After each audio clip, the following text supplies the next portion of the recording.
Okay. As I mentioned a little bit earlier in the day, it's nice to be joined by Walter Coles. Walter was a supporter of our very first, then it was called the Canadian Mining Symposium. It was done over at Canada House in 2017. I remember very well his presentation on Skeena Gold, and it's amazing to see what he's done in that time at Eskay Creek and now with the SNP property as well. I think over 750 million in financing there. But I'm going to let Adrian come up and talk with Walter. Do we have Adrian, Laura? Laura's going to wrangle Adrian. Walter, thank you for being ready to go. I'm sure we'll have Adrian up here in just one moment. Here we go. Adrian Pocobelli, everyone. Come on up, Adrian.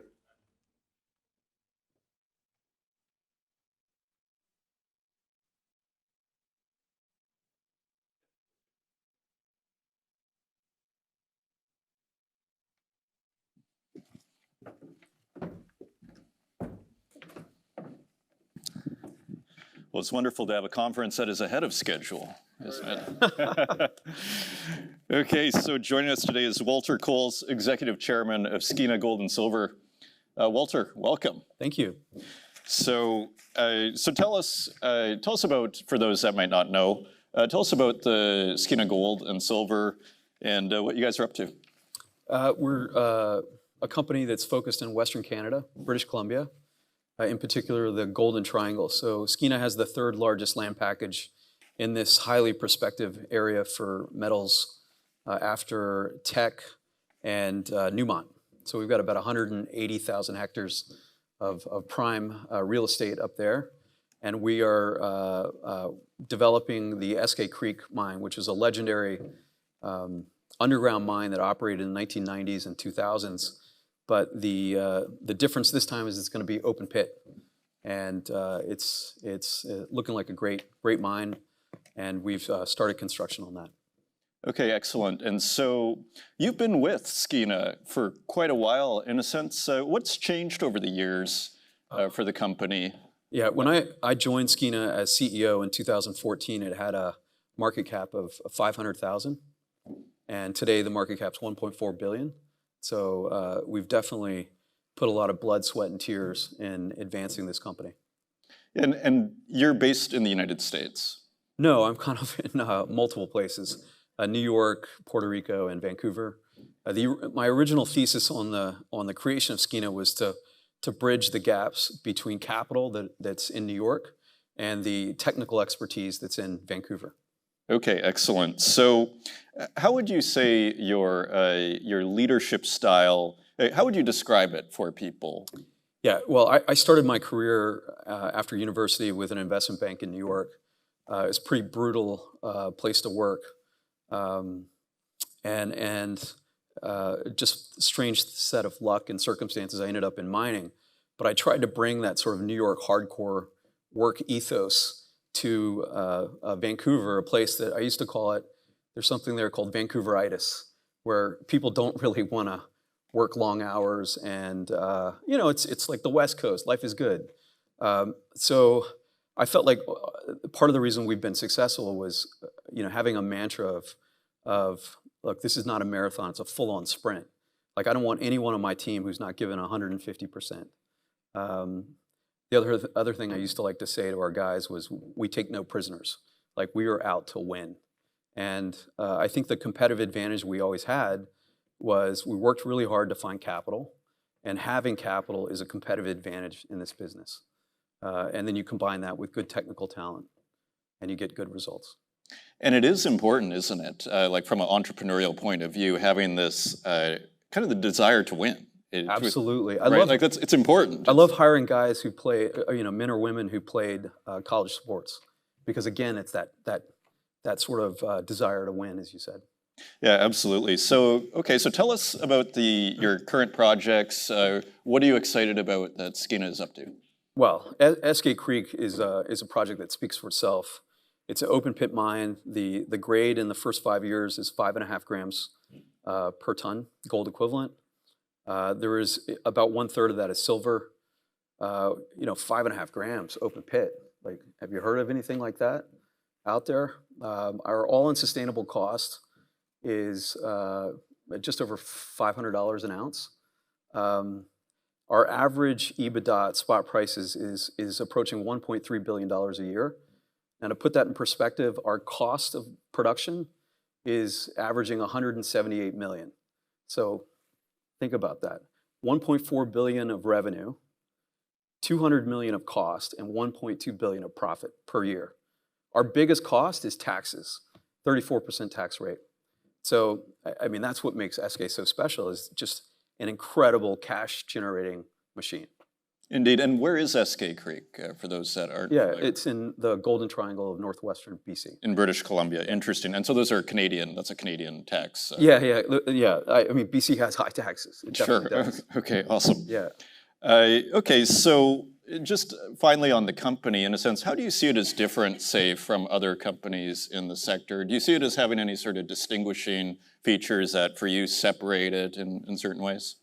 Well, I mean, I think, first of all, we have a focus on Western Canada. Like, we know the First Nations, we know the regulators. We're not running down to like South America or Nevada. We stick to what we know. And we try to be the best in class in that area. And so I look at our competition up there as Teck and Newmont, but those are big lumbering giants. Like, we can pivot and move much faster than those guys. So I think that's what sets us apart, is a focus and a ability to be very nimble. Okay, excellent. So we're seeing ESG, of course, and sustainability. In a sense, ESG is a topic that's been kind of beat to death, so to speak. But it is, sustainability. We were discussing it here earlier. Sustainability in the general sense of a mining company. In a sense, how do you approach this issue of, say, building a sustainable mining company? Well, first of all, I want to roll my eyes about sustainability and DIE or whatever it's called. Not to be dismissive of this stuff, because we eat, breathe, and sleep it, but it's just, caught all these headlines, and this is what we do as part of just being a good business. Like, you don't want to hurt the environment, because it's going to end up putting you out of business if you have a tailings dam failure. You want to bring in your local communities and make them stakeholders in your operation, because that's how you avoid having a blockade and getting your thing, shut down. So I think, most companies that are successful in mining are eating, breathing, and sleeping this stuff already. I mean, it's part of your DNA if you're going to build a successful project. Okay, excellent. And you do work with First Nations. Like, could you tell us a little bit about Absolutely. your relationships and kind of what you've... Yeah, so I'm a believer that all politics are local. Like, you don't go to Ottawa, or in the case of British Columbia, down to Victoria to garner political support. It starts in the local communities, and it starts with making sure the local communities have tangible, strong benefits, and they are well informed from the very beginning, and you're building a project in collaboration with them. So in our case, it's the Tahltan First Nation. Mm-hmm. And we're very fortunate that those are our local communities, because the Tahltan like to say that they're a mining nation, that they've been mining for 10,000 years. There's a dormant volcano in Tahltan territory called Mount Ziza. And the Tahltan mined the obsidian, the volcanic glass, and they would use that to create spearheads, arrowheads, tomahawks. And they still to this day say the reason they have such a large territory in British Columbia, they have about 12% of the total province, is because they had better weapons than the other First Nations tribes. And so they credit, mining as being, intimately entwined in their culture. And so it's, wonderful to have local communities that look at mining as something very positive. Yeah, it's appreciated from their own survival, so to speak. Fascinating. So zooming out a bit, I mean, you've been at the forefront of Skeena for years here. What are sort of the big trends that you're seeing in the industry, and that maybe Skeena has been perhaps adopting, or how has the industry kind of changed? What are you seeing? Yeah, well, look, the thing that's happening right now is the geopolitical stuff, like China and the United States. And Eskay has a large amount of antimony. It's got about 30,000 tons of antimony. And I don't know if people in the audience have been watching, but antimony prices are I think they've moved from $10,000 a ton to $40,000 a ton. So our antimony is now worth 1.2 billion US.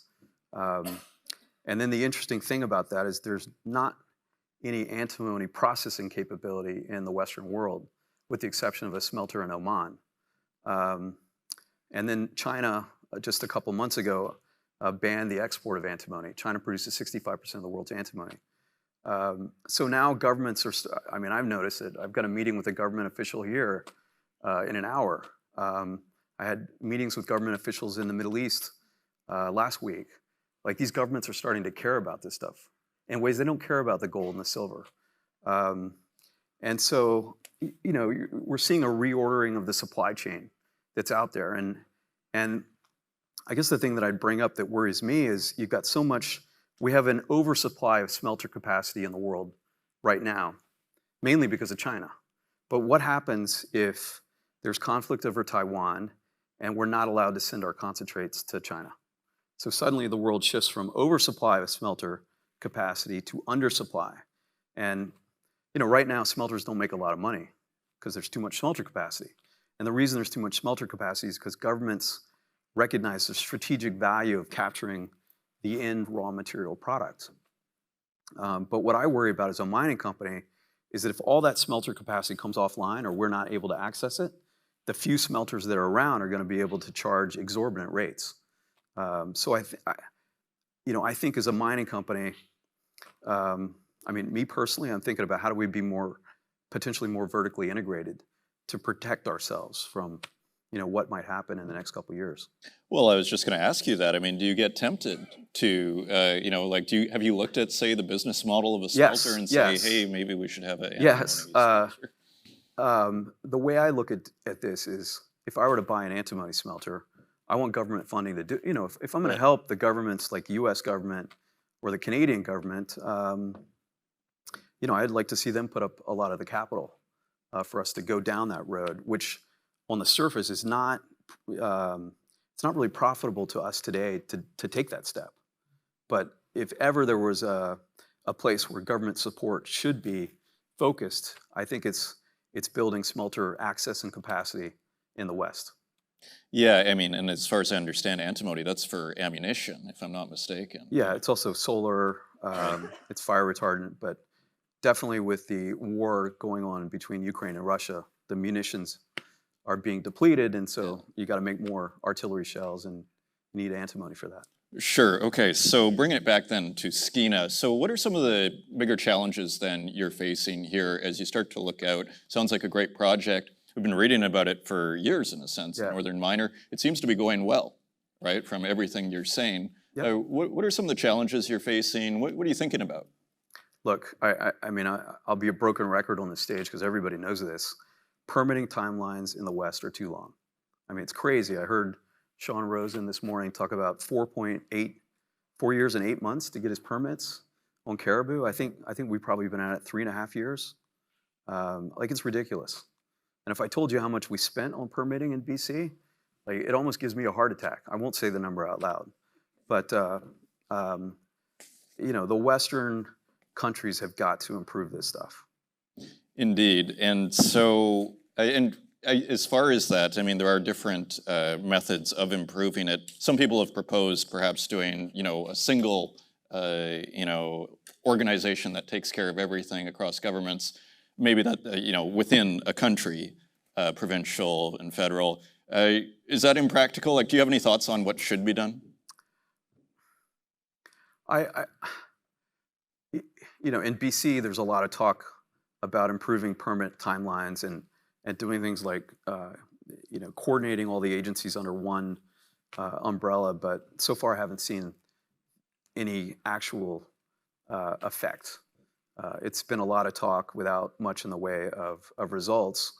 And, you know, maybe it takes a major crisis. Like, maybe it takes, you know, like serious conflict with, you know, over Taiwan, and suddenly these governments don't have a choice. But right now, it seems like it's a lot of talk without the carry through. Ironically, I was just in Oman, and there it seems like you can get things permitted in 6 months. So, I mean, maybe that's the answer. It's just build facilities in places that you're welcome. You know, I heard 4.8 years or 4 years and 8 months, and I thought, well, that's pretty good. You know, sounds- Yeah. Okay, so bringing it back down to Eskay Creek, and first of all, is that the main project? Are there other projects people should know about? Bring us back to the project. Eskay Creek is the flagship for sure. We do have another mine. It's called SNP, but we're going to get Eskay permitted first, and then we'll switch over to other opportunities. Okay, excellent. And so how do you see this playing out, let's say, in the next, say, 5 to 10 years? Do you have a sense of where this is going? In a sense, what's the roadmap here? Well, I built Skeena through a series of corporate transactions.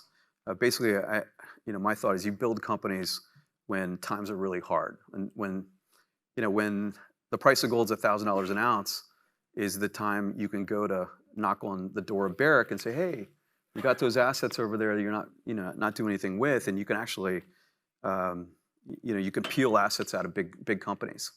And so I think that's in our, I guess, DNA as a company is looking to do corporate transactions. When Eskay is up and running, we're going to have a lot of firepower, given the cash flow generation that mine is going to throw off. So I think we'll be acquisitive. We'll continue with a growth mindset. Exactly. So grow the company in a sense. Absolutely. I mean, we've taken it from 500,000 to 1.4 billion. I suspect that once we're in production, I mean, take 1.3 billion of EBITDA and put a 5 times multiple on that, right? So, we should be a $5 billion company once we're in cash flow, and then we're not going to stop there. Right, and it's almost that New York mindset, almost that we were discussing at the start, which is, let's grow this thing. It's not like you're looking for some, we got to sell this and whatever. It's like, put it this way, you're excited to be where you are, or not. I mean, no, absolutely. I mean, I started with a little exploration team, and we found the engineers. I hired Randy Reichert over from B2 Gold. So he's our CEO now, and he's got an excellent track record for building projects on time and on budget. I think we have the right culture that's aggressive, and like the guys who work at Skeena now are not gonna, they're not gonna be satisfied with wherever we are. They're always gonna want to keep pushing it. So we will. Right, and just on that note then, how do you approach, say, a company culture in order to build a strong company? Are there certain values, say, that you are targeting, in terms of actually building a mining company? And again, you have a lot of experience in this regard. How do you approach it? I mean, this is going to sound really drastic, but it's like firing 50% of the people I hire. That's interesting. Well, it rings true. It's no excuses, right? It's like there's certain people who just get stuff done, and there are other people who come up with reasons why they don't.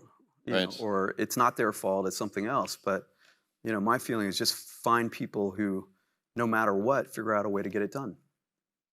Indeed, yeah, it all rings true to me. So as we start to wrap up here, what were some of the most rewarding moments of your career?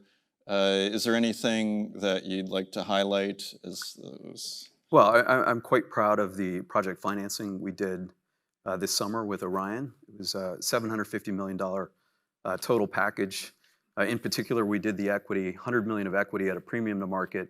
We didn't use any investment banks. We didn't pay any underwriting fees.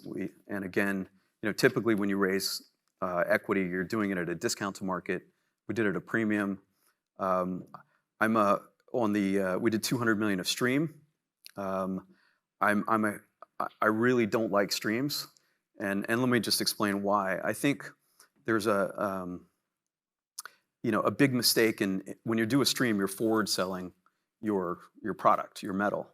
And I feel like we're in a business that 80% of the time has a below average return on capital. But you have these brief moments, these 20 or 15% of the time where you make exorbitant returns. And so the problem with the stream is that you're effectively hedging a percentage of your production. And I think as a management team of a commodity company, you want to do everything you can to make sure you're not hedged so that you can capture 100% of that profitability during those brief periods of time. And so what was unique about the portion of our project financing package that was a stream is we can buy back 2/3 of that stream at an 18% IRR. So what I liked is if commodity prices tank, we leave the stream in place. But if commodity prices run, we buy back 2/3 of it at an 18% IRR. So we cap Orion. We created an asymmetric situation where Orion's upside's capped at 18%, but their downside is wide open, right? And the big streaming companies will never let you do a buyback for obvious reasons. They're trying to capture all of that upside optionality. So, that was one aspect. And the other aspect of our project finance package was on the senior secured loan facility. We pay a 1% standby fee, but we can walk away from it at any time. So we could draw, none of it. Right now, we haven't drawn any, pay that 1%. But if we find a cheaper source of capital, we can walk away no penalty. And I'll give you a little bit more detail. The interest rate on the senior secured is 12.75%. But already talking to Jefferies Investment Bank and Bank of America, they're telling me we can hit the high yield market and raise $450 million at 8%. So, what we structured there kept all of the optionality and flexibility with Skeena. And so, quite proud of what we did, and I hope other mining companies will study it because I think it's a good example of the way mining companies should finance, major projects. Okay, excellent. And just in a couple of sentences, if you can, we're out of time. But what is your message for investors? What do you want them to know in just 2 or 3 lines, if possible, about Skeena Gold and Silver? I guess I would just say that the company is about to transform from a non-revenue generating startup to a massive cash flow machine, and there should be a huge re-rate on the stock when we do that. Walter Coles, Executive Chairman of Skeena Gold and Silver. Thanks for joining us. And we have a question.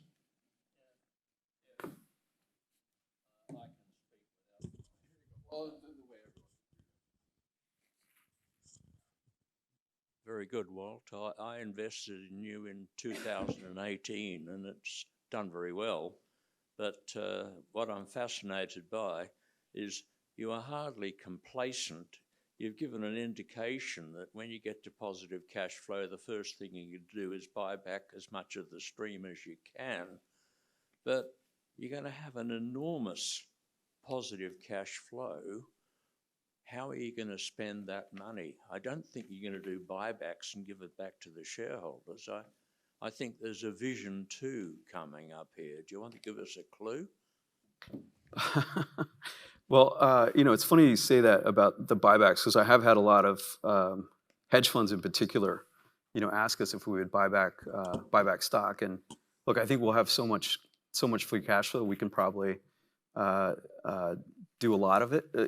We can buy back stock and we can be aggressive about continuing to grow the assets.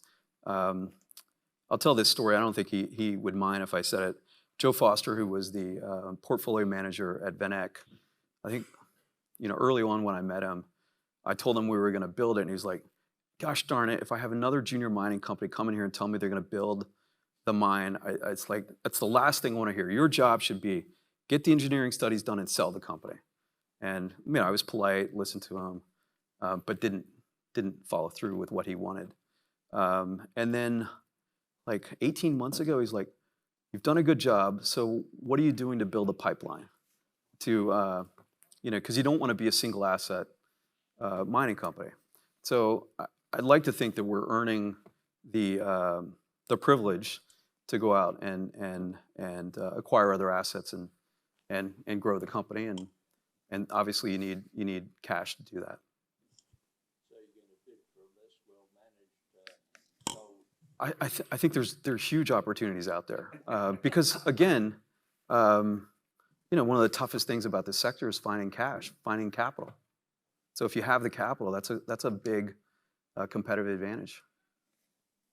When you get a question like that from your hedge fund, there are multiple reasons why they would ask that specific question. Yeah, of course. And thank you. Okay. Excellent. Thank you for the questions. That's great.